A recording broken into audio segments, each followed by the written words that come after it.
काबतुल्लाह शरीफ अज़मतों की जगह, इसे बैतुल्लाह इकराम की वजह से कहा जाता है कि ये अल्लाह का घर है। अल्लाह यानी इसकी ताज़ीम करना अल्लाह की ताज़ीम है। इसके गिर्द चक्कर लगाना एक इबादत मकसूदा है। अल्लाह रब्बुल इज़्ज़त ने इस घर को अपनी अज़मत की निशानी करार दिया, अपनी इज़्ज़त की निशानी करार दिया, अपनी इकराम की निशानी करार दिया। तो इस मुनासबत से ये बैतुल्लाह कहलाता है। ऐसा नहीं है कि अल्लाह ताला कोई रहता है यहाँ पर, तो चार दीवारी है और अंदर से खाली है बज़ाहिर, लेकिन ये अल्लाह की रहमतों की जगह है, अल्लाह की रहमतों का ठिकाना है। अल्लाह रब्बुल इज़्ज़त मकान से पाक है, जिस्म से पाक है, अल्लाह रब्बुल इज़्ज़त ज़माने से पाक है, अल्लाह रब्बुल इज़्ज़त उन औसाफ से पाक है जो कि इंसान जिसके मोहताज होते हैं।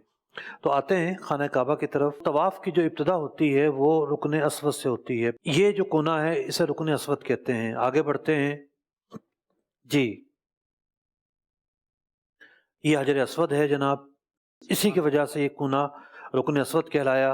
वाह। ये जो है जगह मुल्तज़म है, बड़ी अहम जगह है। ये हजर अस्वद भी दुआओं की कबूलियत की जगह है, मुल्तज़म भी दुआओं की कबूलियत की जगह है। और उम्रा करने वाले ने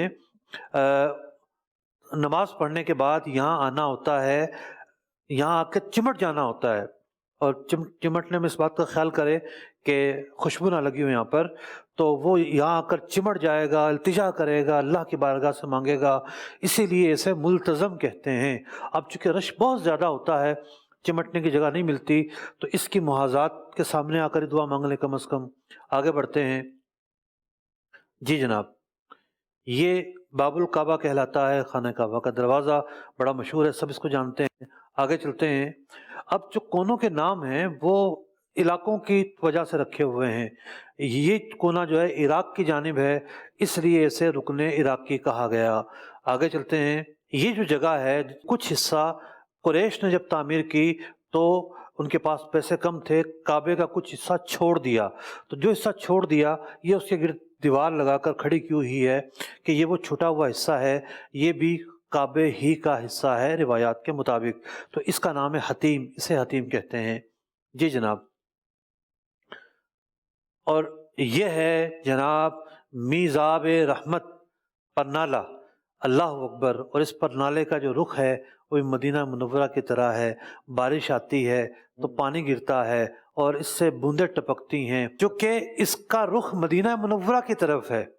तो मदीना मुनव्वरा की तरफ रुख करके एक आशिक का तस्वुर ये बन रहा है कि गोया कि ये आंसू बहा रहा है। चलें जनाब, ये जो कुना है ये मुल्क शाम की तरफ है, इसलिए इसका नाम रुकन शामी है। आगे चलते हैं।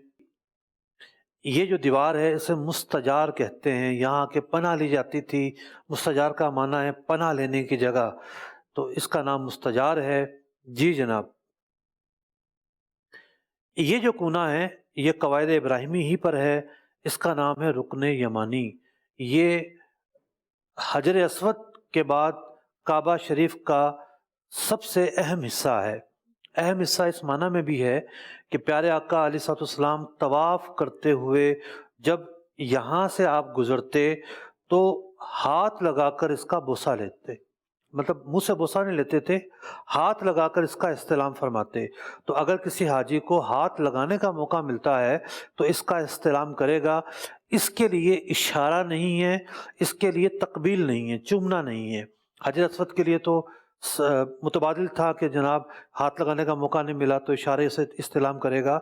यहाँ भी इस्तिलाम सुन्नत है, लेकिन सिर्फ़ और सिर्फ हाथ लगाने का मौका मिल जाए उस वक्त, वरना नहीं। तो ये रुकन यमानी है, जो कि मुल्क यमन की तरफ इसका रुख है, इस मुनासबत से रुकन यमानी कहलाया जी जनाब। अल्लाह अकबर। मुस्तजाब 70,000 मलाइका यहाँ तशरीफ़ फरमा रहते हैं, जो अल्लाहुम्मा रब्बना आतिना फिद दुनिया हसनतम व फिल आखिरति हसनतम व क़िना अज़ाबन नार पढ़े उस पर आमीन कहते हैं। दुआओं की कबूलियत की जगह है, इसलिए ये जो दीवार है ये मुस्तजाब कहलाती है जी।